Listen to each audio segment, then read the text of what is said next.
TRS party के साबिका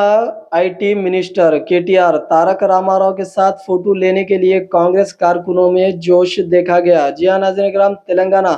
कानून साज असेंबली में पीर को एक अजीब व गरीब वाकया देखने में आया, जहां बजट इजलास के दौरान असेंबली में अपने अपने मुतालिका हल्के के कांग्रेस अरकान असेंबली से मुलाकात के लिए आने वाले चंद कांग्रेस कारकुनों ने अहाते में असेंबली में बीआरएस पार्टी के कारगुजार सदर तारक रामाराव को देखकर अचानक रुक गए और उनसे मुलाकात करते हुए तस्वीरें ली। सोशल मीडिया पर कांग्रेस कारकुनों की ये वीडियो वायरल हो रही है, जिसमें कांग्रेस कारकुन बीआरएस रुकने असेंबली तारक रामाराव से हाथ मिलाना और तस्वीर लेने में एक दूसरे पर सबकत लिए जा रहे हैं।